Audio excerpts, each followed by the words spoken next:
Ces derniers mois, Lamine Yamal a fait vibrer le FC Barcelone et ses supporters. Imaginez, à seulement 17 ans, ce jeune prodige est déjà considéré comme l'avenir du club catalan. Avec son talent exceptionnel et ses performances époustouflantes, il s'est imposé comme une véritable icône.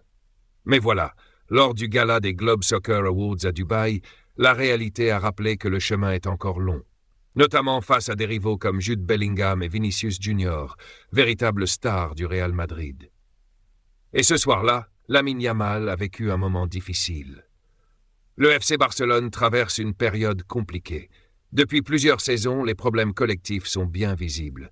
Pour compenser, le club met en avant ses jeunes pépites. Et qui mieux que Lamine Yamal pour incarner cet espoir? Pourtant, à cet âge, être constamment comparé à des joueurs bien plus expérimentés peut vite devenir un poids. Malgré son incroyable potentiel, cette pression est parfois dure à gérer. Alors, qu'a-t-il vraiment manqué à Yamal lors de cette fameuse cérémonie?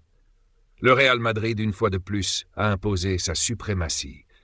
En raflant presque tous les prix importants, meilleur club, meilleur entraîneur, meilleur président, meilleur attaquant et meilleur joueur, le club madrilène a marqué les esprits. Mais l'un des moments marquants de la soirée a été l'attribution du prix Maradona à Jude Bellingham. Ce jeune Anglais de 20 ans est devenu le symbole d'une nouvelle génération qui allie talent brut et maturité. Et Jude Bellingham ne s'est pas arrêté là. Au cours de la dernière saison, il a été tout simplement exceptionnel. Non seulement il a aidé le Real Madrid à remporter la Liga et la Ligue des Champions, mais il est aussi devenu leur deuxième meilleur buteur. Avec l'équipe d'Angleterre, même après une défaite en finale de l'Euro face à l'Espagne de Lamine Yamal, il a prouvé qu'il était un joueur accompli. Sa régularité et son influence sur le terrain ont logiquement convaincu les jurés de lui décerner ce prestigieux prix. Mais pour Lamine Yamal, ce fut une déception. Les caméras ont capté ce moment. Son visage s'est fermé lorsque le nom de Bellingham a été annoncé. Après avoir déjà remporté le trophée Copa et le Golden Boy, il avait toutes les raisons d'espérer une nouvelle consécration. Pourtant, ce soir-là, les performances exceptionnelles de Bellingham ont pris le dessus. La déception de Yamal était visible, rappelant que même les plus grands espoirs doivent parfois se confronter à la dure réalité. Et c'est le moment idéal pour vous rappeler de liker cette vidéo et de vous abonner à la chaîne si ce n'est pas encore fait.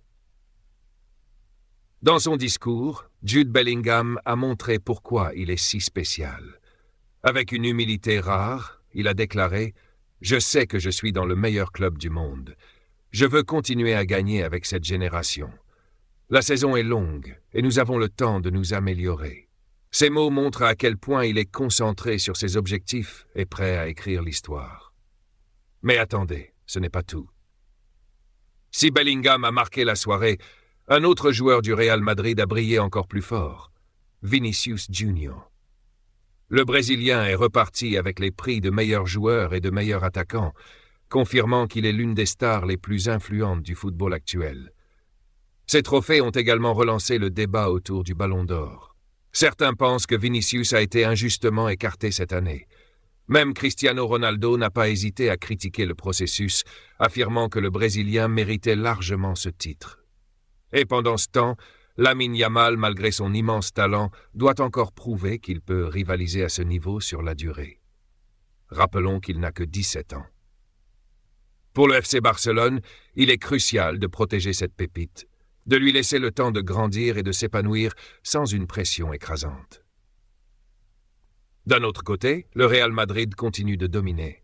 Avec des joueurs comme Jude Bellingham et Vinicius Junior, le club montre qu'il n'est pas seulement une puissance actuelle, mais aussi une force incontournable pour l'avenir. Cette domination met encore plus en lumière les défis que le Barça devra relever pour espérer rivaliser. Alors, qu'en pensez-vous?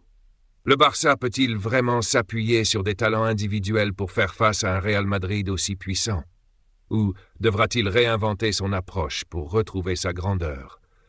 Faites-nous part de vos avis en commentaire.